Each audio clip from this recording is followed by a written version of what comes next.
Okay, so to execute the adaptation thing, you have to utilize a formidable psychological debate in order to infuse how, in a new world, not to defund the police, but to defund prisons, defund jails.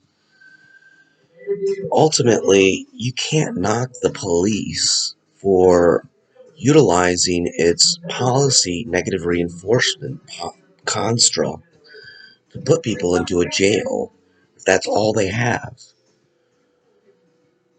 You need to, just like I've always said, you need to Batman out your cops with non lethal technological advancements. You need to give them more than a jail.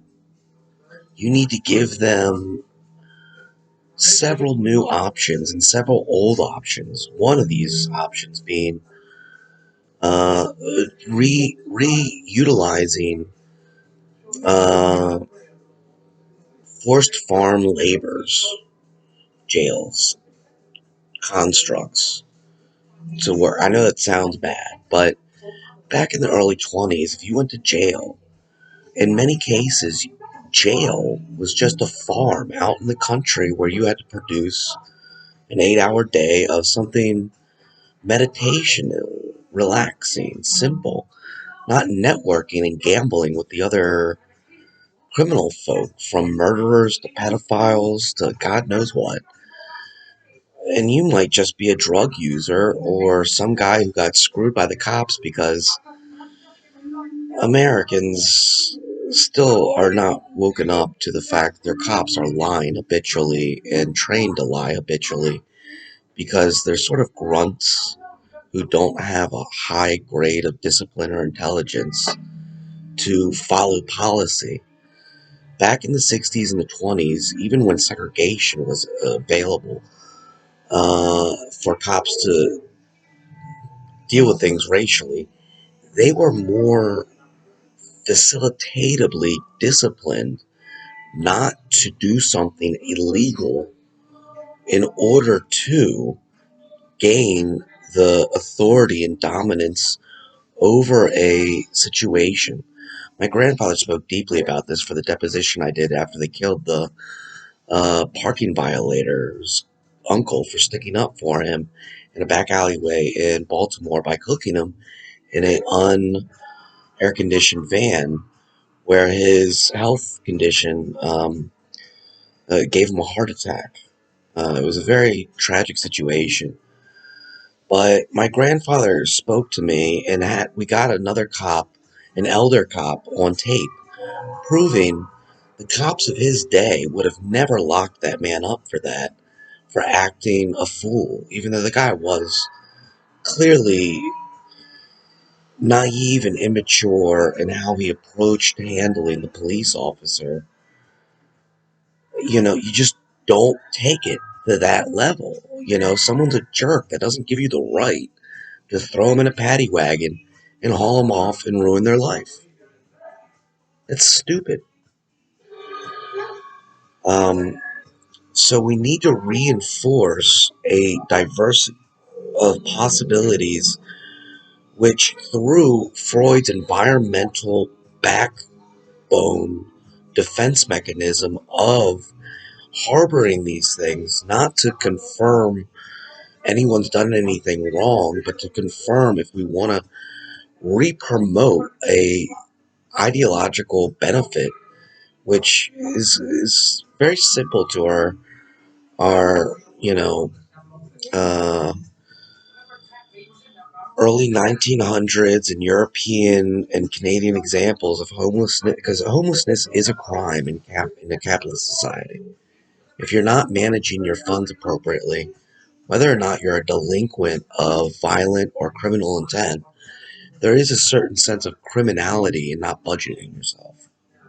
So we need to approach homelessness and jails, negative reinforcement technologies of ignoring people and imprisoning people and give a diversity of options. We need Google Glasses on our cops.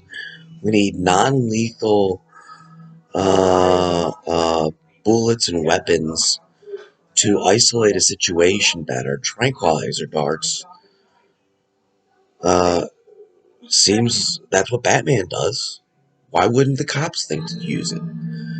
You know, farm jails where people still get a sensible environment where they can meditate and think about what they've done instead of be consistently threatened by a situation that might be like their home community, which is like a project without very much law or authority reigning over it. Thus, they themselves have to be sort of thuggish, whether a part of black market or criminal gang activity. So, options, options, options. I'm talking mass new scales of at home disciplinary corrections from the get go. I'm talking treatment centers, social workers for the low level disciplinary variables like homeless people and drug addicts. I'm talking about not defunding jail. I'm talking about taking the omnipotent profiteering wealth, which is somewhere around in the tens of billions of dollars a year, and restructuring that to getting food, shelter, water, and kosher isolation for those who need treatment, disciplinary reactions and actions implemented in their life, and ultimately a reconsideration about how not to do the opposite of what we think or say we're doing. Because when you send a drug addict to jail, he might become a drug dealer. Do you get that now? If he gets out of jail, can't get a job, has a couple numbers of a couple guys who said, hey, I trust you now because we shared cell block 6829. You can't get a job? Well, here's my trap house location. Why don't you come here and be my drug dealing slave? It's that simple. That's how these gang networks get bigger. Your fucking jails, you morons. You need to fix this and correct your own corrections systems. And I guarantee you, if you utilize Freud's environmental causum to reestablish umbrellaing every argument displacing chemical imbalances being a chicken and egg of birth, that's like a gay man saying, oh, I've always wanted to kiss men and have sex with anuses from birth. That is a developmental causum, just like criminal activity is. You need to think of that was a rude analogy. I'm just saying your delusion is in the nature that the imbalance is a derivative of birth. People are not born evil. People are born with the capacity to love, which, from a philosophical standpoint, implicates we can be definitively uh, uh, argumentative and founded in the fact we are born good. Man is born good because man knows nothing, with a propensity to love things. Chemical imbalances are a chicken and egg of environmental circumstance. Reignite Freud's debate as to where and how the godfather of psychological pathological definitives exist in your realm, and implicate that to how to reform not the police, but more so the correctional negative reinforcements outside of fines and tickets.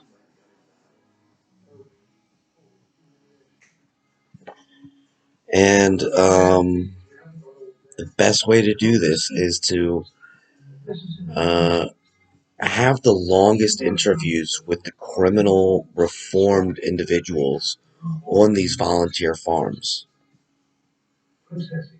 Prove these people have reformed through planting seeds for free to get nurturing, love, compassion, a nice little drink, a little bit of a smoke, and a place to feel a part of a family.